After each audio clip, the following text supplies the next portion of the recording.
Hello. Test, test. Is this on? Testing, testing. Yeah, you can hear me? All right, I invite you to come on in, take a seat.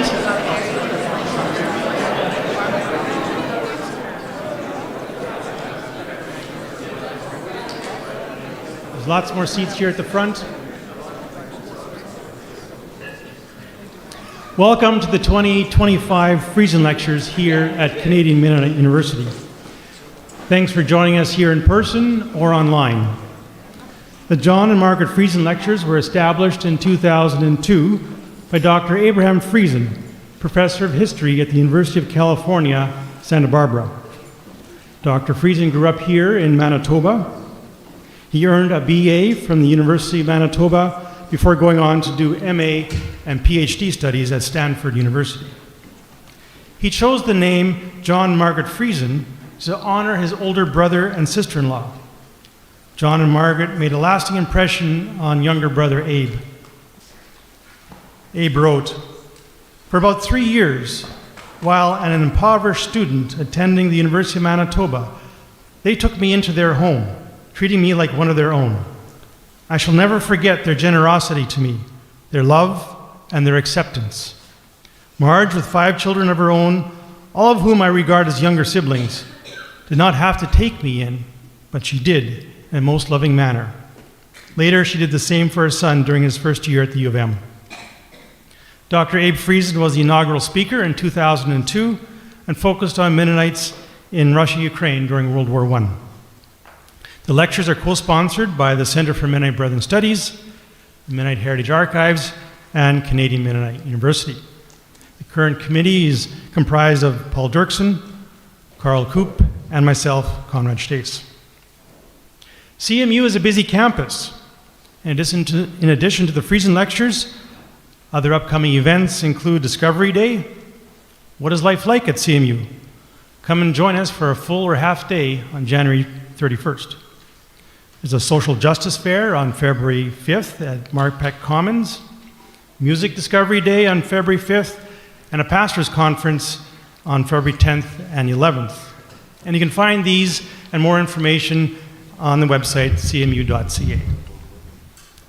The Friesen Lectures have been a venue that has featured a wide variety of speakers and topics. Our speakers have transported our thoughts to Switzerland and Guatemala, Ukraine and Zimbabwe, Paraguay and Holland. Together we have pondered the intersection of animals and the divine, the art of writing, Mennonite identity, sacred spaces, and more. We are thankful to Dr. Friesen and his family for supporting the exploration of Mennonite history in this way at CMU. Lectures like these help make research and knowledge accessible to the wider audience. To introduce our speaker today, I invite Paul Dirksen.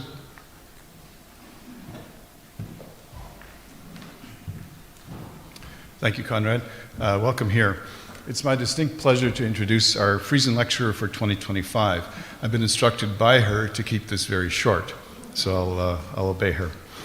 Dr. Astrid von Schlachta of Weierhof, Germany, is the head of the Mennonite Research Center there and also a lecturer at the University of Regensburg. As a historian, she has published widely on the history of Anabaptism and Pietism, especially in the early modern era. She's a member of the Mennonite congregation in Regensburg and on the board of the Associated Mennonite Churches in Germany. She is the author of many articles, reviews, and books, mostly in the German language, but a number of those sources are being translated or have been translated into English. I'll just mention the one that's available at our book table in the back. It's titled Anabaptists from the Reformation to the 21st Century. It's published by Pandora Press. Gary Waite, Professor Emeritus at the University of New Brunswick, perhaps more importantly, our 2023 Friesen lecturer, says that this book is a tour de force. I can see this becoming the standard text for courses on Anabaptism. The title of this 2-part series today is Anabaptist Peace Witness, Historical Significance and Today's Mission. The specific lecture title for this morning is Anabaptists and the Peasants War. After our lecture, we will reserve some time for question and response, so please take note of questions that you might want to pose. So please, we've been looking forward with excitement to welcoming Dr. von Schlachta. Help me welcome her to the platform.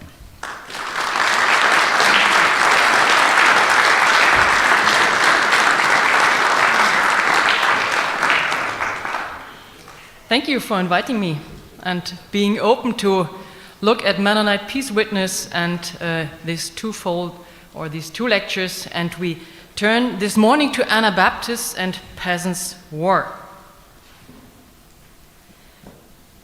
Within a few weeks, the Church has abandoned pacifism, indeed openly fought against it. Unfortunately, the Church has girded itself with a sword.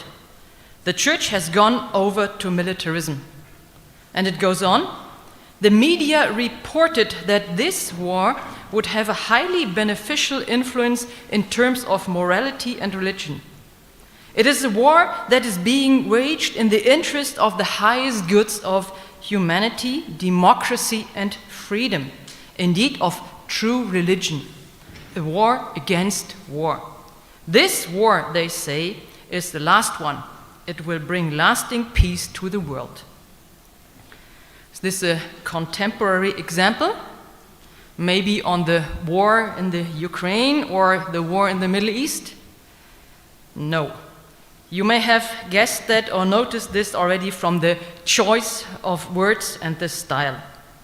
It is the analysis and the assessment of the Mennonite John Horsch, who commented on and critiqued the outbreak on the First World War. He was born as Johannes Horsch in Germany, in Bavaria, near Würzburg. And he lived in Pennsylvania at the time of the analysis being quoted. John Horsch emigrated to the USA in the second half of the 19th century because living according to Christian principles of non-violence was no longer possible for him in Germany. We will go into this in more detail later. In the US, John Horsch remained true to his Anabaptist principles, and he remained an extremely critical, often controversial, sometimes very uncomfortable contemporary, tirelessly commenting on the reflections among the Mennonites between tradition and modernity, and always analyzing the world situation against the background of the Mennonite Anabaptist worldview. His criticism of persuasive arguments intended to legitimize the First World War now leads us into a central point of Anabaptist Mennonite self-understanding, the topic of non-violence or non-resistance. So the winding path of Anabaptist Mennonite non-violence. Today, I would like to show you to some stages of Anabaptist Mennonite non-violence. We will explore several various situations, context, and circumstances, and examine traces of the use of arms and force in the landscape of Anabaptist and Mennonite non-violence, which reveals paths that are not straight, but winding, tortuous ones, with progress and setbacks. Anabaptists and Mennonites did not always find the same answers to the same questions. The political and social conditions, their life circumstances, and the personalities of the individuals involved were too varied. The Anabaptist Mennonite peace testimony cannot be viewed independently of its temporal, social, and confessional context. So we embark a journey beginning in the 16th century, and the question of what positions on non-violence and war can be found among the early Anabaptists, in particular on the relationship between Anabaptists and the Peasants War. And then up to the difficult chapters of Mennonite interactions with society in the late 19th and 20th centuries. Anabaptist non-violence. In the 16th century, it was already responsible for the merciless condemnation of the Anabaptists, for many death sentences and for many expulsions. Because in Anabaptist nonviolence, everything was grouped together. A different faith, social loyalty or disloyalty, loyalty or disloyalty towards the sovereign, contributing to the alleged potential for riot and rebellion attributed to the Anabaptists. And Anabaptist nonviolence. Still in the 17th century, it led to the expulsion of Anabaptists from the Reformed cantons of Switzerland. Throughout the whole early modern period, the Anabaptist attitude towards nonviolence contributed significantly to their social standing, which varied between the accusation that Anabaptists threatened social stability because they were not willing to defend the fatherland quotation, and the view the Mennonites are the least dangerous of the known religious sects, how it's said, because their conscience does not allow them to bear arms or rebel, that's also a quick quotation, rebel against their lawful authorities. 500 years, we made it. 500 years this year, but today we will not only look back at the Anabaptists 500 years ago, but also at the Peasants War, two events that took place at the same time and were closely interconnected. So my invitation is to take a closer look at how intertwined they truly were. Let's listen to a Hutterite chronicler of the 16th century.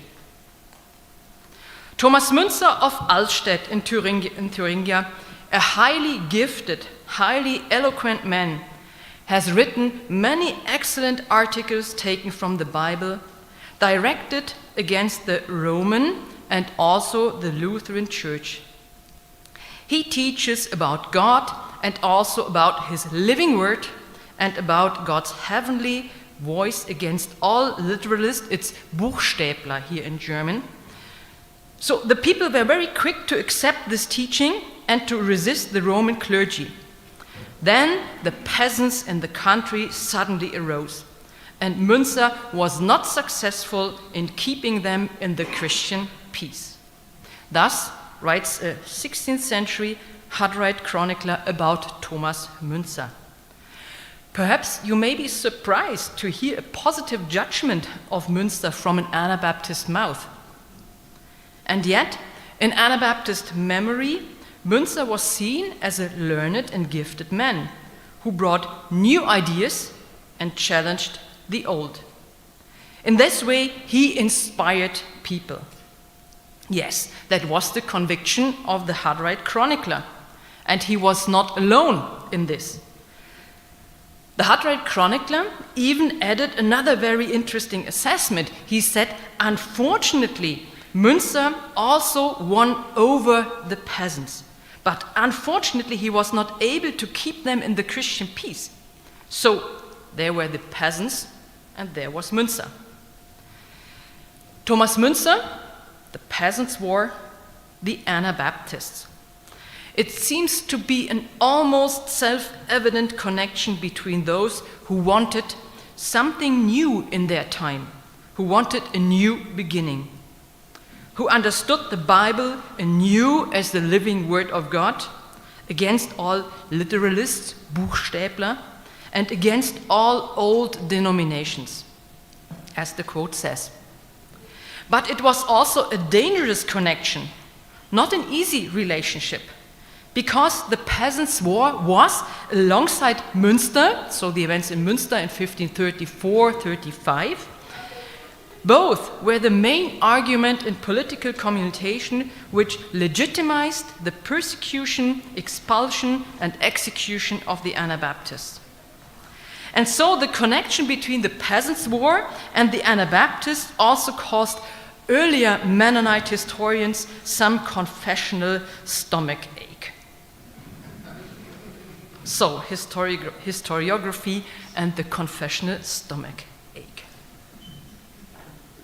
In 1664, the Dutch Doopsgezinde Anabaptist Tiedemann van Sittard published the German translation of what is probably the best-known Anabaptist confession of the early modern times, the Dordrecht Confession of 1632.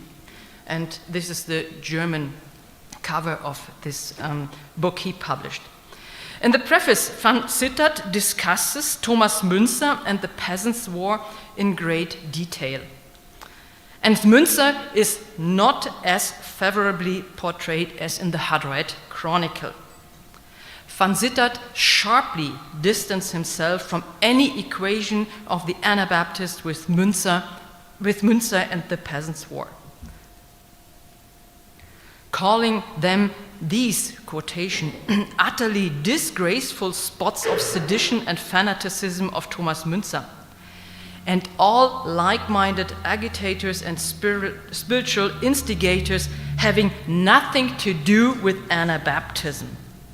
For van Sittard, it was clear it was merely an unfortunate coincidence in history that the Anabaptist congregation had formed at the very time when Müntzer also was active.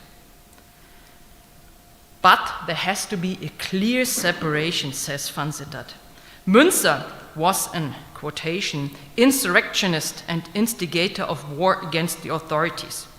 And he emerged from the circle of Andreas Bodenstein from Karlstadt and had no connection to Anabaptism. Van Sittard is even very carefully with his terminology, even attempting to redefine certain terms. In particular, he distances himself and his fellow believers from the defamatory and criminalizing term Anabaptist. So, but this is the German Wiedertäufer. That's what he uses. So he distances himself from the term Wiedertäufer, and he distinguishes the Taufgesinnte, Doopsgezinde, and the Mennonites clearly from Wiedertäufer. Van Sittard consciously and self-confidently locates those inclined towards baptism, so his fellow believers, the Mennonites, within the spectrum of Protestantism. He argued they should be considered part of the Protestant tradition as Reformed and Evangelical, so that's evangelisch in the German version, from Reformed and Evangelical Christians. Incidentally, this is precisely where the important change in the nomenclatura takes place that is still valid today. We are Mennonites and not Anabaptists, at least in German. I know in English it's different, but in German we are not the Wiedertäufer, we are Mennonites. We move forward a few centuries. The later confessional Anabaptist Mennonite historiography of the early 20th century has long struggled with the relationship between the Peasants' War and Anabaptists.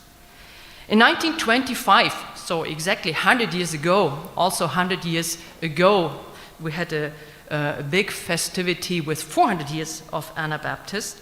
So in 1925, the theologian and historian Benjamin Unruh, original from a Mennonite community in Russia, made this statement during the 400-year anniversary of Anabaptism.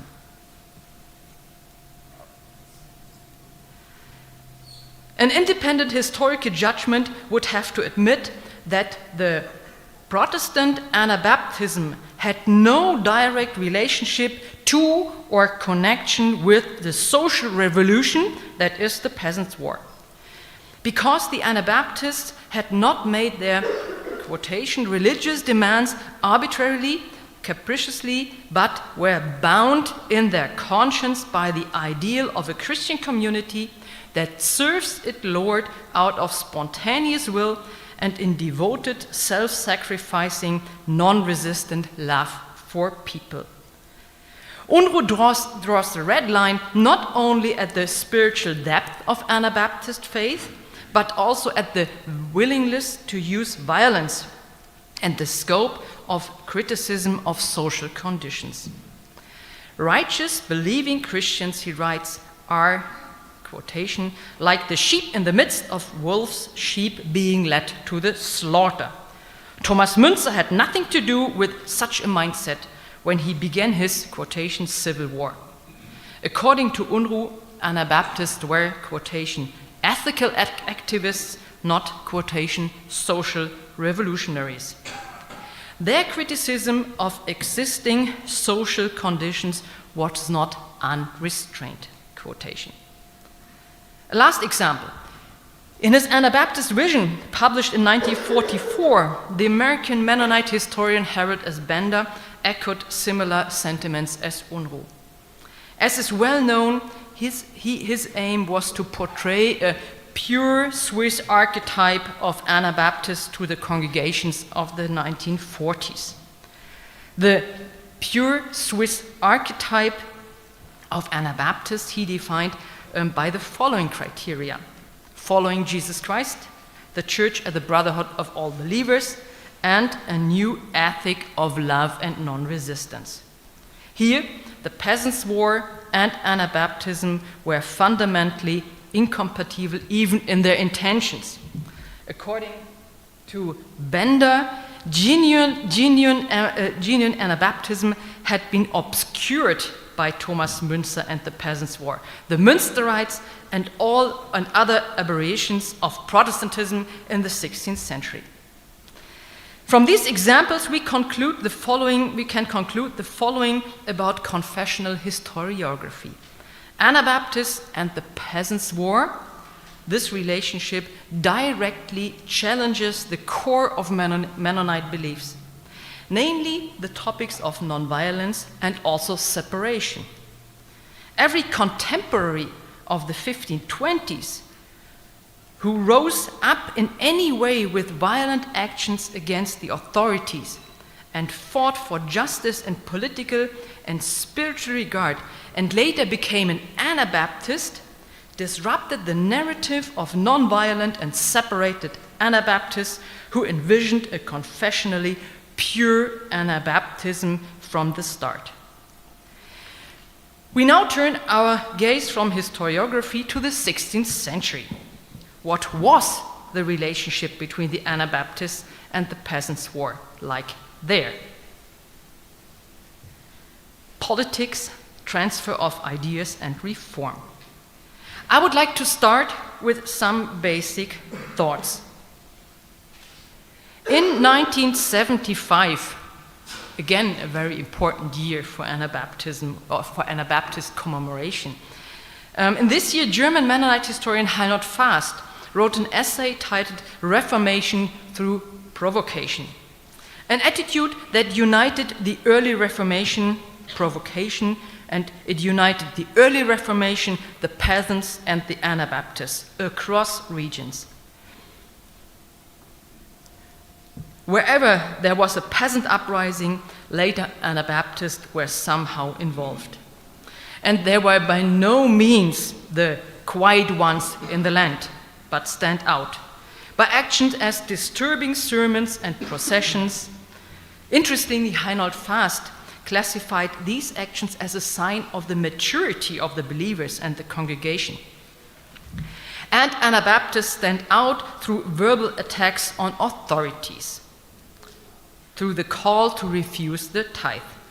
But this does not mean that Anabaptism can be reduced to a social revolutionary cause.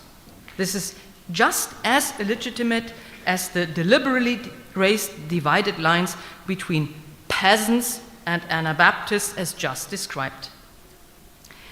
It is a much more helpful way of approaching the relationship between peasants and Anabaptists by focusing on the overlaps and common concerns.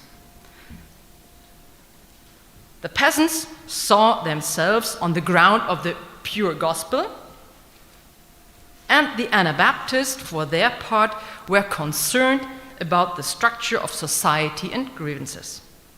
Identifying these intersections between peasants and the later Anabaptists does not make the peasants Anabaptists, and the Anabaptists, not peasants, but, as I said, it reduces deliberately raised dividing lines and demarcations that did not even exist in the 16th century society.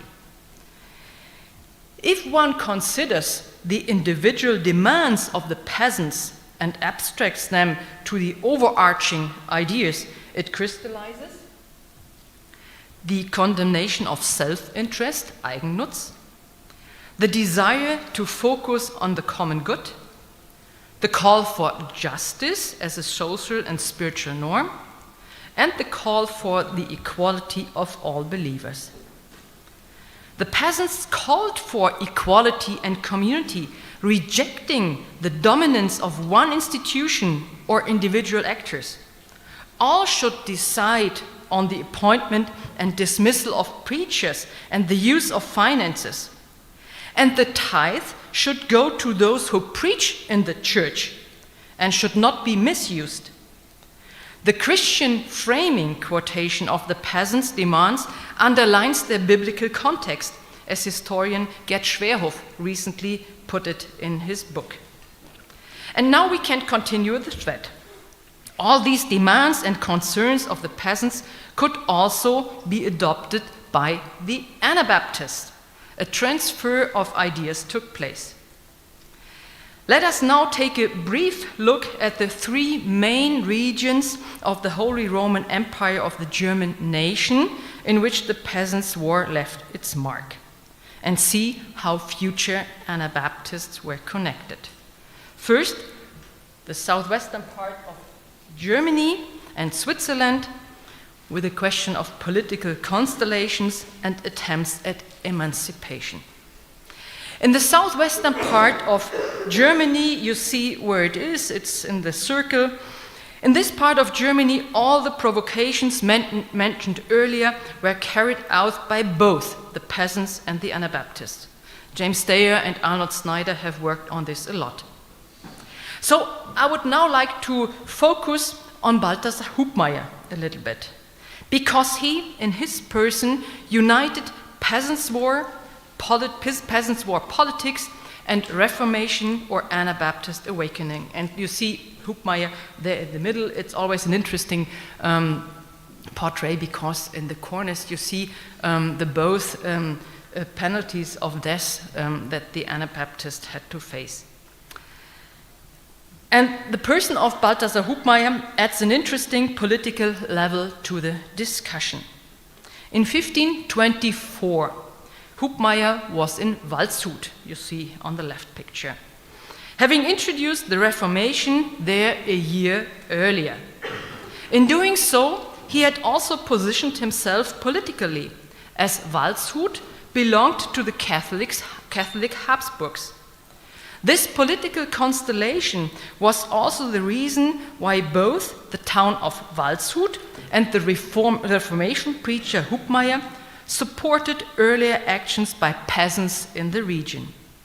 The search for allies in the struggle to strengthen their own Reformation position vis-à-vis the Habsburg sovereigns.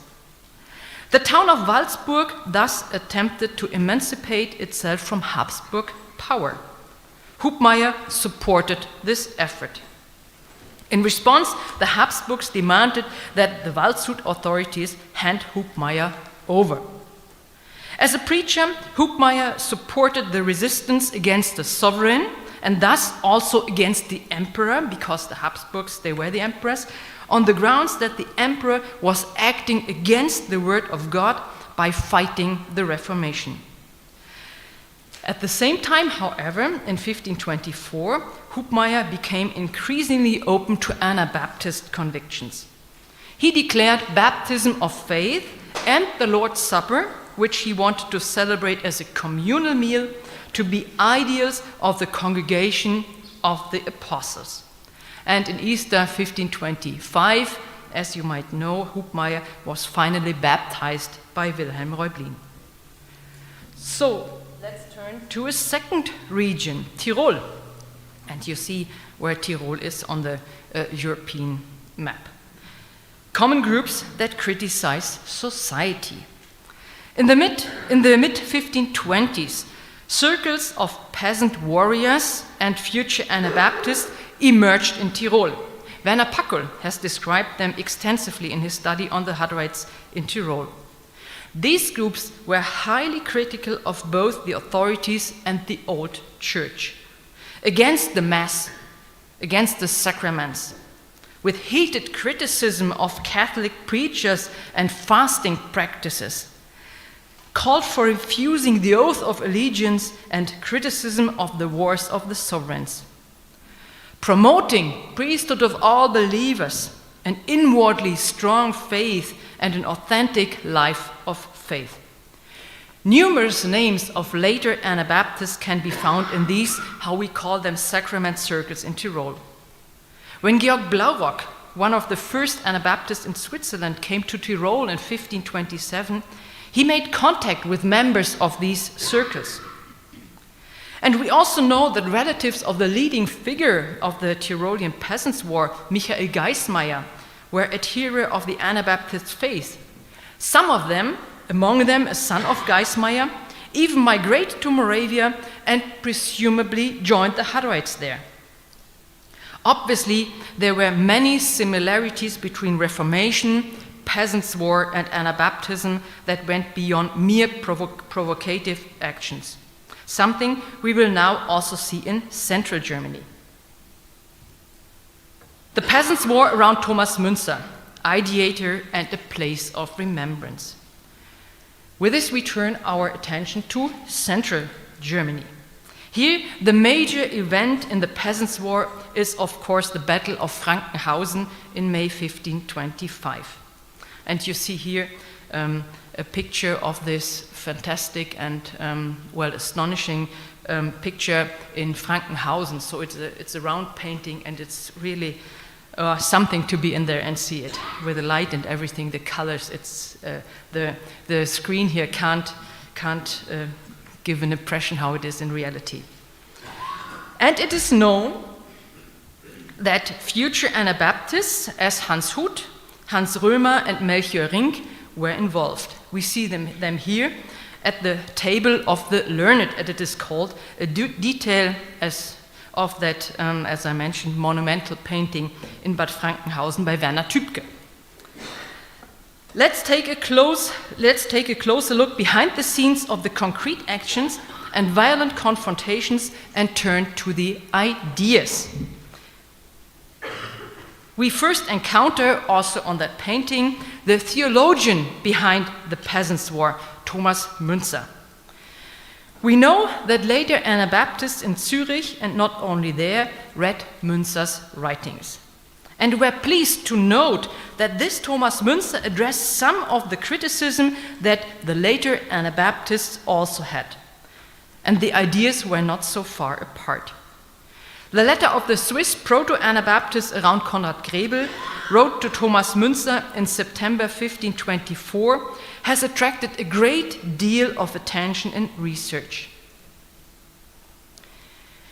We have been reported and confirmed, and are highly pleased that we found one who has a common Christian understanding with us and can show the Protestant preachers their shortcomings as they are and act wrongly in all respects. Thus, the future Anabaptists in Zurich addressed Thomas Müntzer.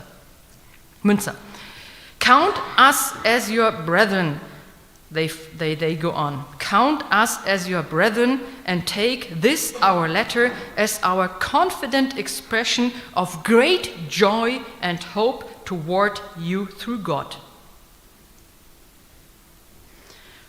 Also, in 1524 in Nuremberg lived Hans Denk, who later became an Anabaptist. As a theologian oriented towards the Reformation, Denk was rector of the school of St. Sebald, you see it on the right side, in Nuremberg. There he was responsible, together with Hans Huth, for overseeing the printing of the writings of Thomas Müntzer. The writings of other Reformation theologians from Central Germany also found interested readers among the Anabaptists or Proto-Anabaptists. For example, those of Andreas Bodenstein von Karlstadt, Jakob Strauß, and Simon Haferitz. And a last example. In the winter of 1524-25, Felix Manz, later Anabaptist in Zurich, arranged for the printing of Karlstadt's writings in Basel. Like Müntzer, Andreas Bodenstein von Karlstadt was a critic of infant baptism. However, neither he nor Müntzer is known to have baptized adults, at least as far as we know. There might have been one baptism of an adult by Thomas Müntzer, but it's not quite sure. But it was from these reform approaches that made Müntzer and co. So attractive to the later Anabaptists. And there were more.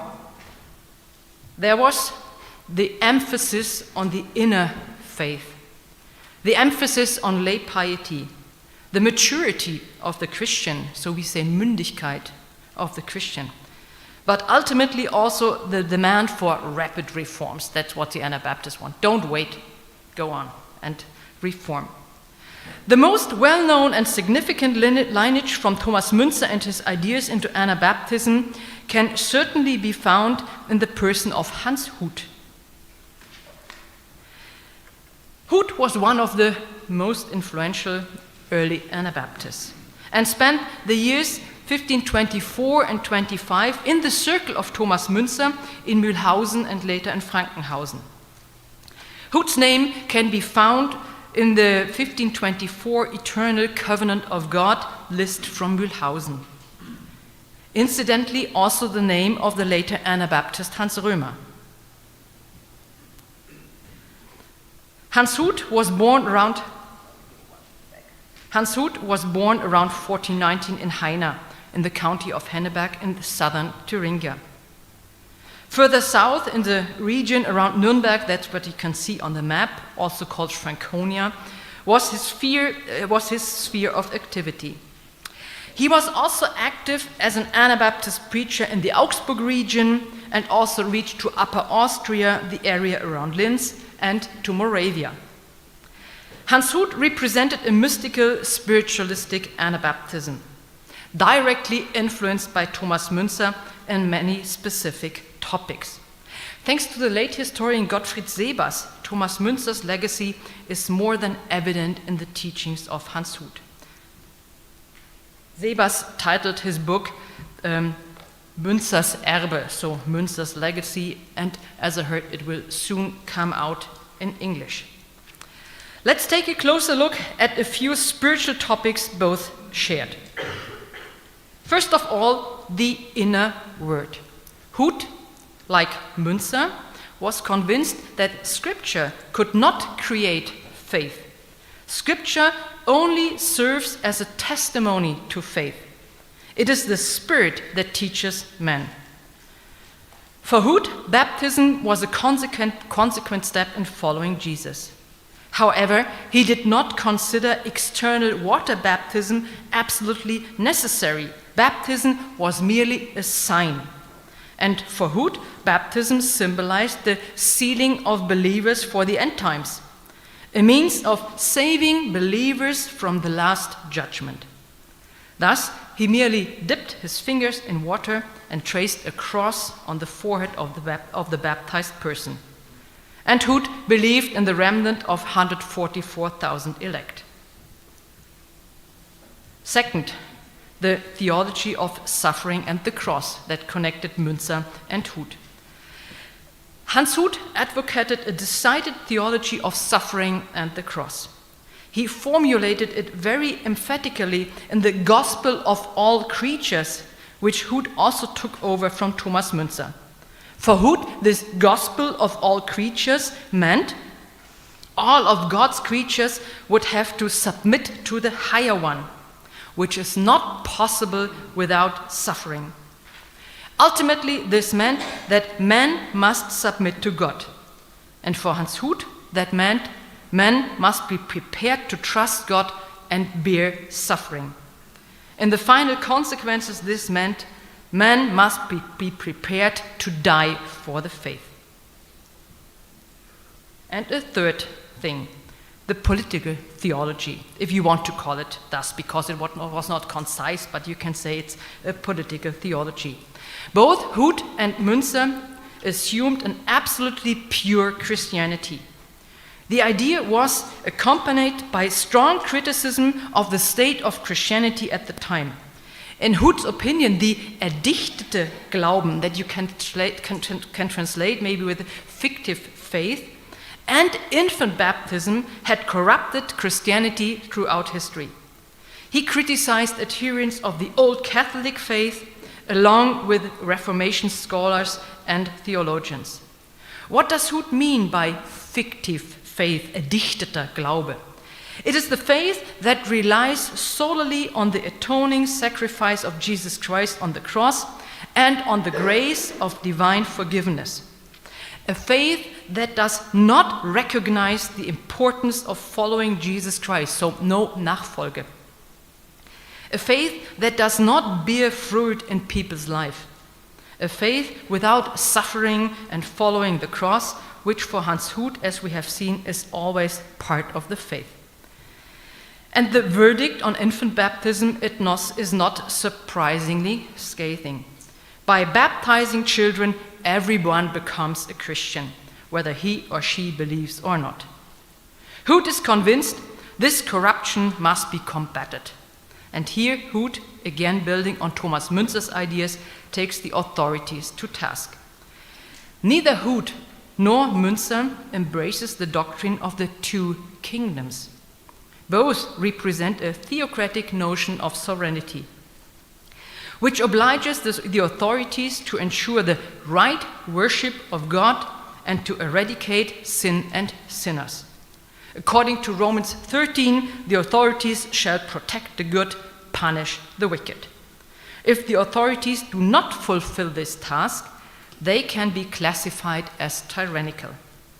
But in Huth's theology, it was up to God to bring judgment to the wicked.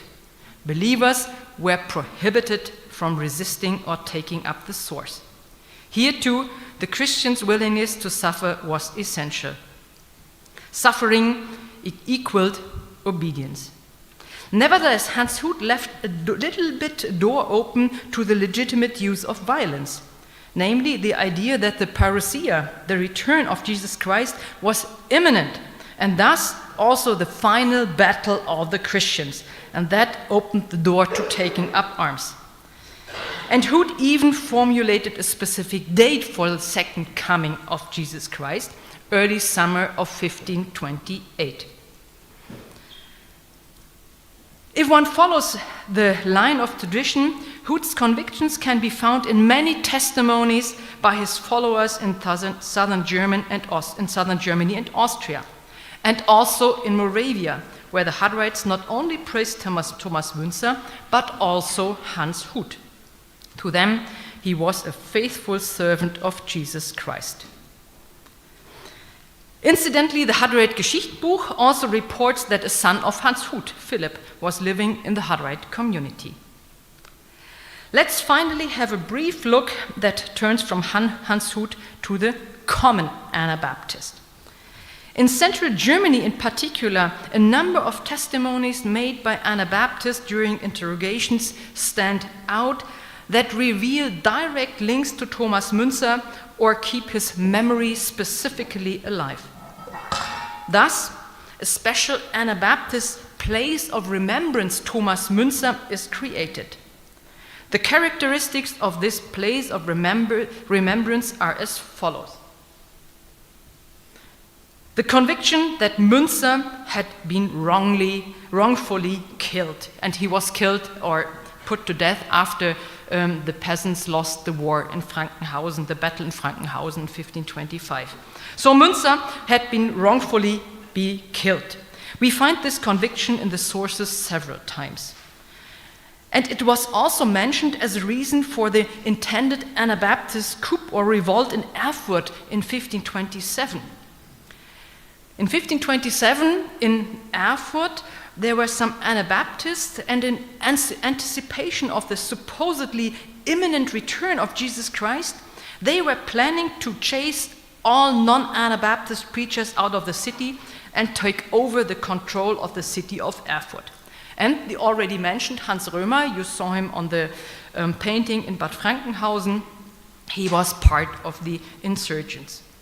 Well, we know the plan was discovered beforehand, but what is interesting in our context, that the Erfurt Anabaptists justified their rebellion, as I said, as a revenge of the failure and death of Thomas Müntzer.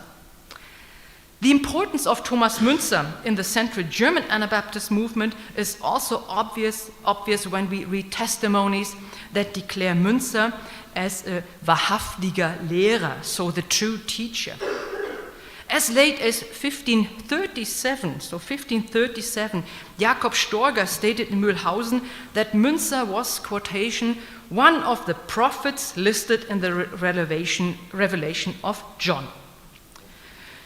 For the year 1527, there is a report of a meeting in Eisleben, also a town in Middle Germany, where also baptisms took place. And the sources report that a woman there read Thomas Müntzer's books in her hand, had Thomas Müntzer's books in her hand, and prayed from them. It can therefore be assumed that Thomas Müntzer's ideas were perceived widely and quite permanently in later Anabaptist circles, as we have seen earlier in the Hartwright Chronicle. However, one small clarification: most Anabaptists distanced themselves from Thomas Müntzer regarding the use of violence and rebellion. Again, the Hartwright Chronicle, Müntzer could not help if the peasants used violence.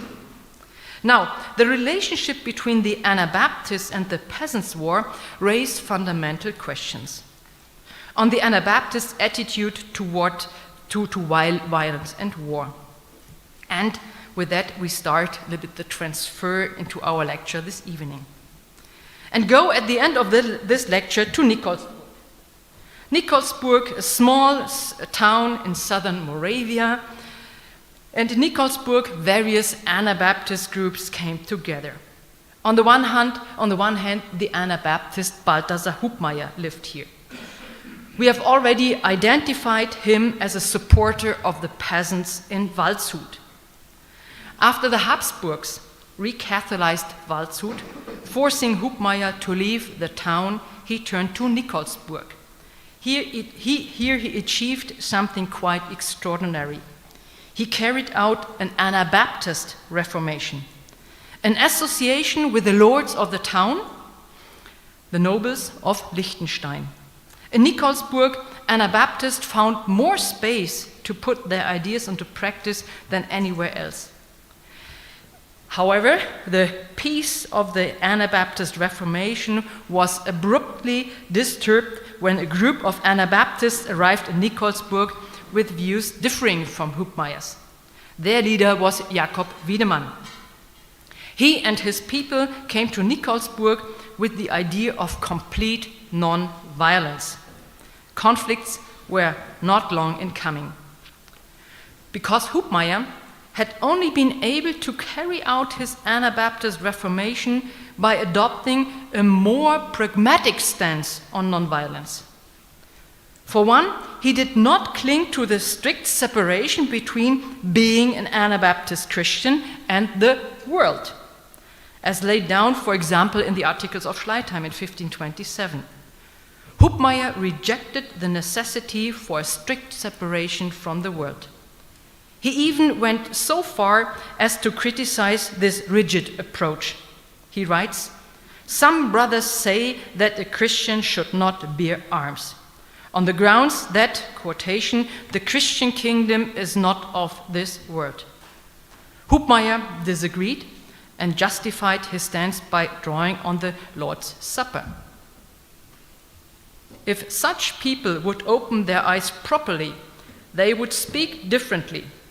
For may God be lamented, our kingdom is unfortunately of this world, as we clearly confess in the Lord's Prayer, where we pray, "Father, thy kingdom come." We are therefore in the kingdom of the world. Thus Hubmeier. Since Christians, therefore, are automatically part of the world and cannot withdraw from it, Hubmaier also assumed an authority, or the authority, can be Christian. And furthermore, an Anabaptist Christian can hold an office of authority. Inasmuch representatives of the authorities can rightly be committed to Christian values. But at the same time, he writes, an authority can also be non-Christian.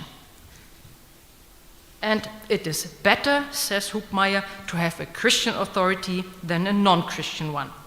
He writes, the lesser of two evils. However, he applies very strict standards to a Christian authority. Use of the sword, yes, perhaps even defense, but no revenge. This is left to God. Punishment can and should only ever happen at God's command. And that means also the authorities only act the way they do with the sword because they are legitimized to do so by God. I mentioned this episode to conclude this lecture as it highlights the varied interpretations of non-violence or non-resistance among the Anabaptists. And we will explore this variety further this evening. Thank you.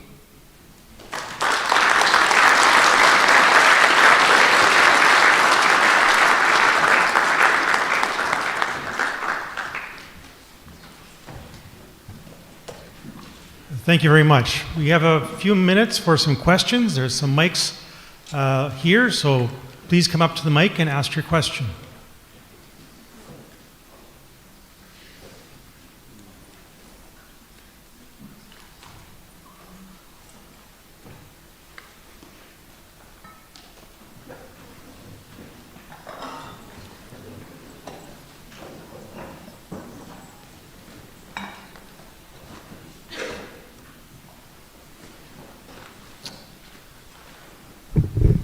My name is Harold Peters Friensen. I studied Anabaptism under Walter Clausen about 45 years ago. We talked a lot about the Peasants War at that time. One of the things two comments he made about the Peasants War I thought were, one was that there were elements of what the peasants wanted as to be seen as very conservative. In other words, they didn't want the changes that were happening as things were moving towards a nation state and as let's say capitalism was beginning. So there were standards they had, as farmers or whatever, that were now being zerstört, we'd say, or that were being uplifted or were being thrown out. So that was the one comment. The other that I thought he sort of hinted at, or that he would say, was that Anabaptism gathered disillusioned people from the Peasants' War, and in some senses, at least, or eventually, the project became internalized, whereas the Peasants' War had been more external. How do you respond to that? Well, I mean, that's true. It's just the thing how you interpret all the things. I mean, as I have shown you in the beginning of the lecture, the peasants had a lot of critiques, yes, and it was also fighting for the alte Herkommen. That's the legal rights, what should be applied to do justice and everything. But there was a strong emphasis of the peasants to go to the internal. So if you abstract all the outward demands of the peasants to the core values, all is internal. They are fighting for the pure gospel, and as I told you regarding the tithe, I mean the tithe is something outward, but for the peasant it was important who is paid by the tithe. So the tithe was misused.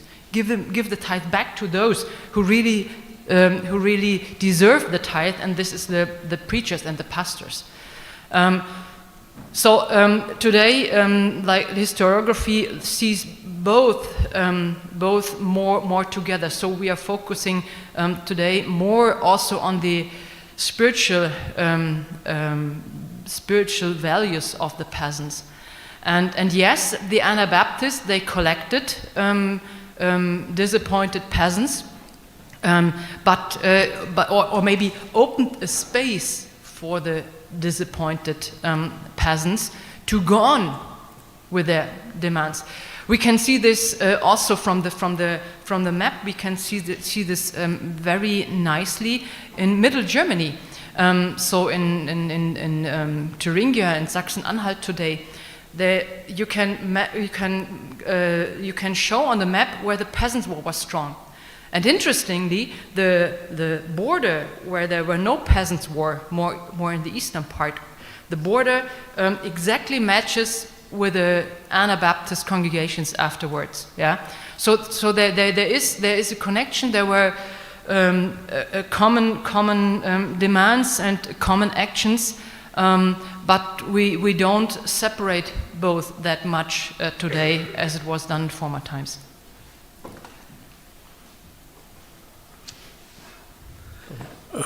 Thank you. Let me test a conclusion I draw from your presentation. We probably are not, it's not best to decide who are the Anabaptists, but which ones do we want to emulate or follow or develop their ideas, rather than go to this, where do we find the pure Anabaptists and negate any other variation? Is that a conclusion to draw from the way you've depicted this connection? I mean, the question, who are the Anabaptists? There were no Anabaptists in the 16th century. They were Anabaptists. They were Anabaptists because the outside made them Anabaptists, because they called them Wiedertäufer. And we realize today that there is a broad variety, and especially where we focus today on non-resistance, defenselessness, non-violence, all the political issues show a variety among the Anabaptists, a variety of ideas in the 16th century. And so, because the Anabaptists, they called themselves brothers and sisters, yeah. And then the groups came into being in the 1550s or so. Then we know these are the Hutterites, these are the Mennonites, these are later events that happen. But in the beginning, they were only Anabaptists because they were called Wiedertäufer by the authorities. And to be called Wiedertäufer is always stigmatizing, criminalizing, because Wiedertäufer means that he or she can be put to death. My name is Carl Koop. I have a question about whether there was conversation among peasants around the question of nonviolence, because so there's a debate going on, so to speak, among Anabaptists in Nikolsburg and elsewhere around the question of the sword. And what's interesting about, for example, the 12 Articles, there is in the preface and in the post, in the afterword, a concern actually to be nonviolent, to actually follow the teachings and life of Jesus. And they're not interested in creating havoc but of course peasants are involved in violence here and there, pockets, or in some regions extensively. So is there a conversation going on in, say, 1524, 1525, that are maybe outside of those people who eventually became Anabaptists, but people who are kind of disconnected from Anabaptism in some way, but are interested in that question of nonviolence or violence? Mm-hmm. I mean, we have a very diverse group also with the peasants. That's the first statement. Because we always speak from the Peasants' War, but I mean the Peasants' War, those who fought in the Peasants' War were also the burghers, the citizens in the cities, craftsmen, so it was not only peasants, so we have a very diverse and sure, the letter I quoted from the Zurich proto-Anabaptists around Konrad Grebel in September of 1524 to Thomas Müntzer, they distanced themselves from using violence. Yeah, so that's clear. They are very affirmative of Thomas Müntzer. They are glad, well, you are our brother, and so on, and they want to know more from him and ask him. But then they have two objections. The one is don't sing, because Thomas Müntzer is also the inventor of many songs in the 16th century, many German songs, and the Anabaptists say it's not good that we sing in our services. It's only allowed to sing psalms. That's the one thing they say. And the second thing is that they say, think about your use of violence. So that's there in the circles, yes. And yes, you are true. There are several articles that really are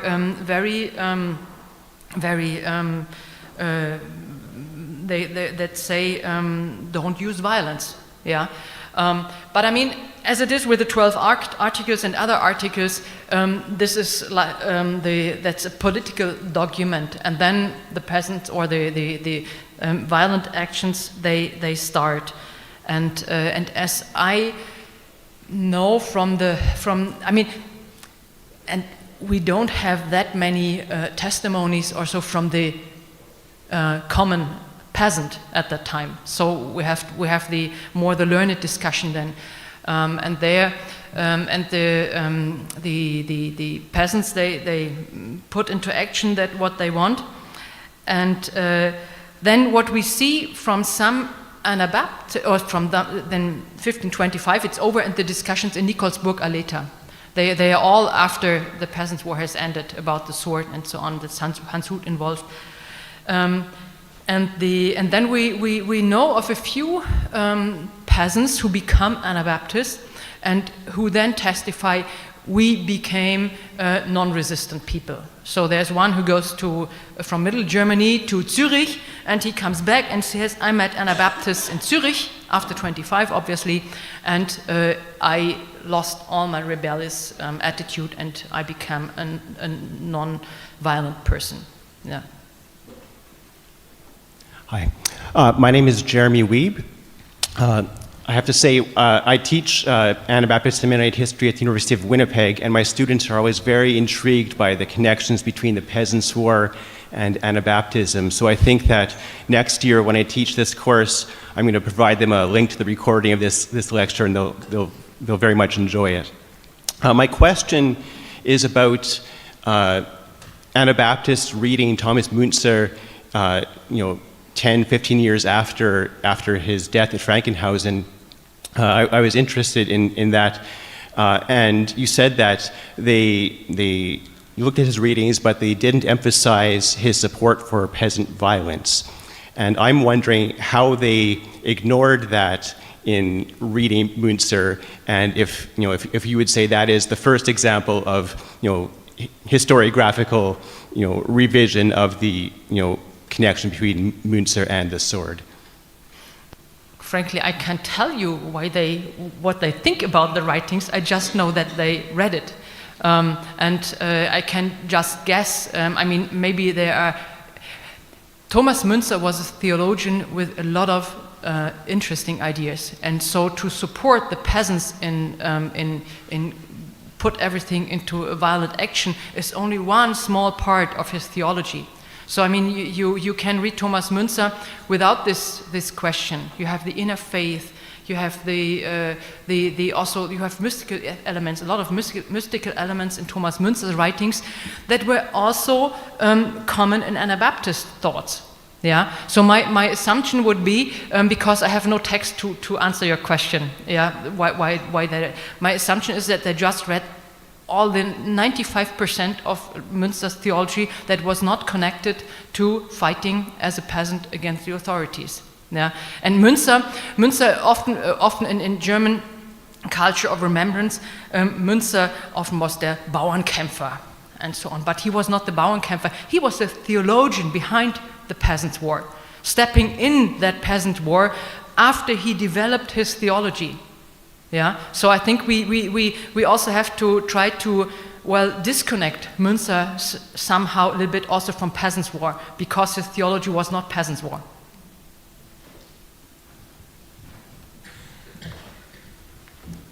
Thank you very much. Thank you for your questions. Thank you for coming.